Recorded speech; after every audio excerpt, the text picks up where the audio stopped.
তাই চলুন আমার বাবা মায়েরা, আজ আমরা সকলে মিলে গাইব সেই হরিনাম, মধুমাখা হরে কৃষ্ণ নাম। হাসি মাখা বদনে ছলো ছলো নয়নে। সকলে মিলে একটু দুহাত তুলে আমার সাথে গাইবেন, হাসি মাখা বদনে ছলো ছলো নয়নে। হাসি মাখা বদনে ছলো ছলো নয়নে। হাসি মাখা বদনে ছলো ছলো নয়নে। আনন্দ কাননে মন ভ্রময় নিবাস। হরি বল হরি বল মন রে আমার একবার। হরি বল হরি বল মন রে আমার। হরি বল হরি বল মনে রে আমার একবার। হরি বল হরি বল মনে রে আমার। হাসি মাখা বদনে চলো চলো নয়নে। হাসি মাখা বদনে ছলো ছলো নয়নে। হাসি মাখা বদনে চলো চলো নয়নে। হাসি মাখা বদনে ছলো ছলো নয়নে। আনন্দ কাননে মন ভ্রময় নিবাস। হরি বল হরি বল মনে রে আমার একবার। হরি বল হরি বল মনে রে আমার। হরি বল হরি বল মন রে আমার একবার। হরি বল হরি বল মন রে আমার। একবার হরি বল হরি বল মনে রে আমার। একবার হরি বল হরি বল মনে রে আমার। গতি নাই হরিনাম ছাড়া কণ্ঠ ভরিয়া হয়ে আত্মহারা। গতি নাই হরি নাম ছাড়া কণ্ঠ ভরিয়া গাও হয়ে আত্মহারা। গতি নাই হরিনাম ছাড়া কণ্ঠ ভরিয়া হয়ে আত্মহারা। গতি নাই হরি নাম ছাড়া কণ্ঠ ভরিয়া গাও হয়ে আত্মহারা। ওই দেখো শ্মশানে দিবারাত্রি দিনে।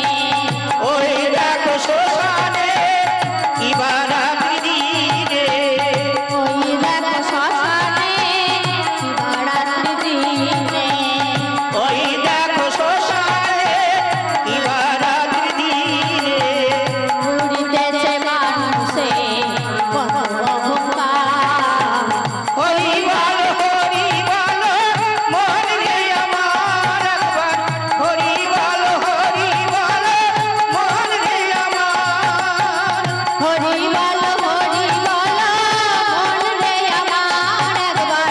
হরি বল মন রে আমার। হরি বল মন রে আমার একবার। হরি বল মন রে আমার। তাহলে বাবা মায়েরা, এই পৃথিবীতে আমাদের আসল দালটা হচ্ছে, এই পৃথিবীতে এসেছি দিনাম কীর্তন করতে হবে। এটাই হচ্ছে আমাদের আসল কাজ। আর আমরা কি করি? আসল কাজ ছেড়ে দিয়ে বেতালা হয়ে ঘুরে বেড়াই। তাই পদকর্তা মহাজন আবার কি বললেন গো? বলছে করো তাল করো তাল করোগাল করোগাল বেতালের তাল হারায়ো না। করো তাল করো তাল বেতালে তাল হারায় না। করোগাল করোগাল বেতালের তাল হারায়ো না। করো তাল করো তাল বেতালে তাল হারায় না। এসেছো যখন যেতে হবে। বেতালে তাল হারায় না।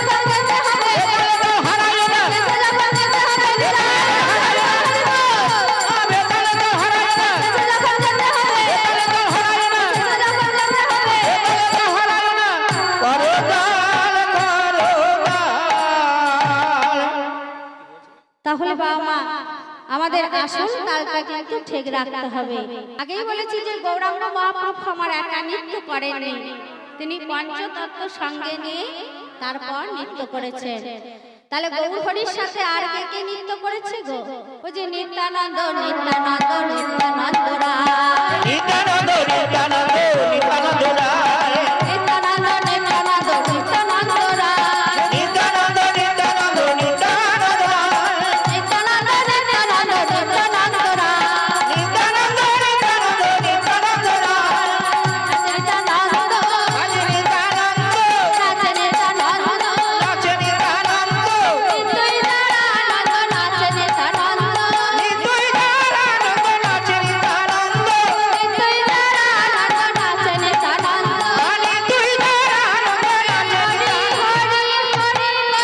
নিত্যই দাঁড়ানন্দ, হরি হরি বলে, নিত্যই দাঁড়ানন্দ, হরি হরি বলে, নিত্যই দাঁড়ানন্দ, হরি হরি বলে, নিত্যই দাঁড়ানন্দ, হরি হরি বলে, নিত্যই দাঁড়ানন্দ নাচে নিত্যানন্দ। তো গৌরহরির সাথে নিত্যানন্দ মহাপ্রভু নৃত্য করছিলেন। তা হ্যাঁ গো আমার বাবা মায়েরা, ও মা, আপনাদের গ্রামে দুর্গা পূজা আছে? আচ্ছা, তো মা গো, এই যে দুর্গা পূজা যদি দেখবেন ঠাকুর বিসর্জন হয় দশমীর দিন, সেদিন দেখবেন মাইকে আস্তে আস্তে মায়েরা আস্তে, ও মা খুব গল্প হচ্ছে সামনে বসে বসে আস্তে আস্তে। তো যেদিন ঠাকুর বিসর্জন হয় গো, সেদিন দেখবেন মাইকে বা বক্সে একটাই কিন্তু গান বাজছে, কিন্তু নাচটা একরকম হচ্ছে না। দেখবেন যার যেমন ভাব সে কিন্তু সেরকম ভাবে নাচ করছে, কিন্তু মাইকে বা বক্সে গান কিন্তু একটাই বাজছে। তো ওরই মধ্যে অনেক বয়স্ক মানুষ আছেন যারা একটু নাচ টাচ করতে পছন্দ করেন। তো ওনারা মনে মনে ভাবেন যে না না, ওই ইয়ংদের মাঝখানে গিয়ে নাচ করলে হবে না, এক্ষুনি ঠেলে ফেলে দেবে। তাই বয়স্ক মানুষরা কি করেন, একটু দূরে লাফিয়ে লাফিয়ে নৃত্য করেন। ঠিক তদ্রূপ গো, আজ আমাদের গৌরহরি যে পঞ্চতত্ত্ব সঙ্গে নিয়ে নৃত্য করছেন, সেই পঞ্চতত্ত্বের মাঝখানে একজন বৃদ্ধ রয়েছেন, তিনি একটু দূরে লাফিয়ে লাফিয়ে নৃত্য করছেন, যার তালও নেই আর তলাও নেই। সেই বৃদ্ধটি কি গো? আমার অদ্বৈত নাচে রে, অদ্বৈত নাচে রে, অদ্বৈত নাচে, আমার অদ্বৈত নাচে রে, বম বম ছেড়ে দিয়ে অদ্বৈত নাচে, বম বম ছেড়ে দিয়ে অদ্বৈত নাচে রে, বম বম ছেড়ে দিয়ে অদ্বৈত নাচে, দেখো বম বম ছেড়ে দিয়ে অদ্বৈত নাচে রে, হরি হরি হরি বলে অদ্বৈত নাচে, এ হরি হরি হরি বলে অদ্বৈত নাচে রে, বম বম ছেড়ে দিয়ে অদ্বৈত নাচে, এ বম বম ছেড়ে দিয়ে অদ্বৈত নাচে রে, হে হরি হরি হরি বলে, বম বম ছেড়ে দিয়ে, হরি হরি হরি বলে, বম ছেড়ে দিয়ে, হরি হরি হরি বলে, বম বম ছেড়ে দিয়ে, হরি হরি হরি বলে, বম ছেড়ে দিয়ে, হরি হরি হরি বলে। বম ছেড়ে দিয়ে অদ্বৈত নাচে রে। তাহলে সেই গৌরাঙ্গ মহাপ্রভুর সাথে অদ্বৈত আচার্যও নৃত্য করছিলেন। এদিকে পদকর্তা আমার কি বলছেন গো? বাসুদেব ঘোষ কহে কর এগিলা রাস রস গোড়া চাপ করিলা প্রকাশ করিলা প্রকাশ, রাস রস গোড়া চাঁদ করিলা প্রকাশ রে।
চিরপ্রণমাত গুরুজনগণ এবং আমার করুণাময়ী মাতৃমণ্ডলীরা, আপনাদের সকলের চরণে রইল এই অধম ছন্দা ঘোষে কোটি কোটি দণ্ডবত প্রণাম। এবং এখানে উপস্থিত সাধুগুরু বৈষ্ণবের শ্রীচরণে রইল আমার কোটি কোটি দণ্ডবত প্রণাম। এবং এই হরিনামটির যারা উদ্যোক্তা বা আয়োজন করেছেন সেই কমিটির কাকাবাবু ও দাদা ভাইদের সকলের চরণে রইল আমার কোটি কোটি দণ্ডবত প্রণাম। সকলেই আমার প্রণাম গ্রহণ করবেন। দেখুন আমার বাবা মায়েরা, এই ভগবান শ্রীকৃষ্ণের লীলা পরিবেশন করবার মতো যোগ্যতা আমার নেই, আমার অনেক ভুল ত্রুটি হবে। তাই আপনাদের সকলের শ্রীচরণে আমার করজোড়ে প্রার্থনা যে আপনারা যেন আমায় নিজ মনে কৃপা করে মার্জনা করে দেবেন। আজকের ভজনের বিষয় হচ্ছে সর্বলীলার মুকুটমণি সেই রাসলীলা। এতক্ষণ ছিলাম আমরা নবদ্বীপে, এরপর আমরা কোথায় যাব? এরপর আমরা যাব মধুময় শ্রীধাম বৃন্দাবন ধামে। তো বাবারা, বৃন্দাবনে যখন যাব, চলুন সকলে মিলে একটু রাধা গোবিন্দের জয়ধ্বনি দেব। তারপর রাধা নাম করতে করতে একসাথে বৃন্দাবন ধামে প্রবেশ করব। তো চলুন সকলে মিলে একটু রাধা গোবিন্দের জয়ধ্বনি দেবেন। রাধা গোবিন্দ কি জয়। একটু দুহাত তুলবেন, দুহাত তুলে রাধা গোবিন্দের জয়ধ্বনি দেবেন। রাধা গোবিন্দ কি জয়। জয়ধ্বনিটা কত দূর যেতে হবে ততটা জোরে কিন্তু জয়ধ্বনিটা দেবেন। চলুন সকলে মিলে একটু জোর করে রাধা গোবিন্দ কি জয়। যাবে অত দূর? না না, অত দূর যাবে না। আচ্ছা ও মা, আমার মায়েদের বলছি গো, আচ্ছা মা, আপনাদের গ্রামে শাশুড়ি বৌমাতে ঝগড়া হয় না? হয় না? তাহলে খুব ভালো গ্রাম তো, শাশুড়ি বৌমাতে ঝগড়া নেই। যেখানে যাচ্ছে জিজ্ঞেস করছে, বলছে বাবা শাশুড়ি বৌমাতে আবার ঝগড়া নেই গো? শাশুড়ি বৌমাতে ঝগড়া আছে। তোমা এই শাশুড়ি বৌমাতে ঝগড়া হলে যে গলাটা বের হয় গো, আজকে হরিবাসরে সেই গলাটা নিয়ে আসুন। সেই গলাটা বের করে একটু রাধা গোবিন্দের জয়ধ্বনিটা দেবেন। সকলে মিলে দুহাত তুলে রাধা গোবিন্দ কি জয়। বৃন্দাবন বিলাসিনী কি জয়। এই হরিবাসর কি জয়। এই খণ্ড ঘোষণা কি জয়। জয় রাধে। তো চলুন আমার বাবা মায়েরা, তাহলে সবার আগে আমাদের মনটাকে নিয়ে যাই আমরা মধুময় শ্রীধাম বৃন্দাবন ধামে। তো মায়েরা সকলে মিলে একটু জোরে জোরে উলুধ্বনি হয়ে যাক। উলুধ্বনি দিন একটু, বৃন্দাবনে যাব তো। মন তু চল রে বৃন্দাবন,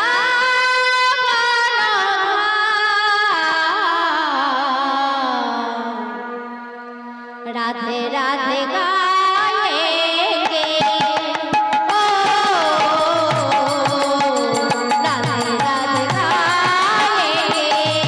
বন্ধু চল রে বৃন্দাবন ধাম,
আজ আমরা সকলে মিলে প্রবেশ করলাম কোথায়? না মধুময় শ্রীধাম বৃন্দাবন ধামে।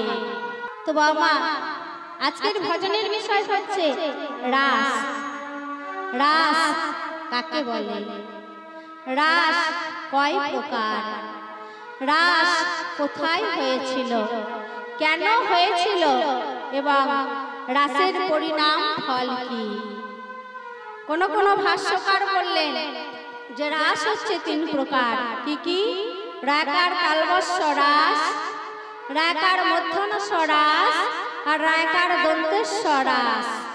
রায়কার তালবস্য রাস মানে রাশিকৃত জিনিস, এই যেমন ধরুন ধানের রাস, গমের রাস, সরষের রাস, এগুলি হচ্ছে রায়কার তালবস্য রাস। রায়কার মধ্যনস্য রাস মানে ঘোড়ার মুখের লাগাম। আর রায়কার দন্তেশ্বর রাস, এই রাসটাই হচ্ছে আসল রাস।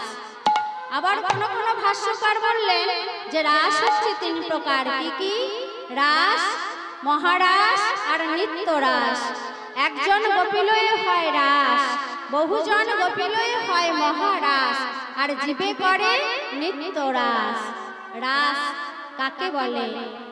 ভক্তের সঙ্গে ভগবানের মিলনকে বলা হয় রাস, আর আত্মার সঙ্গে পরমাত্মার মিলনকে বলা হয় রাস। আর আনন্দে আনন্দে মিলি যে আনন্দ হয়, উভয় আনন্দ মিলি তারে রাস রস কয়। তাহলে রস কয় প্রকার? রস হচ্ছে 3 প্রকার। কি কি?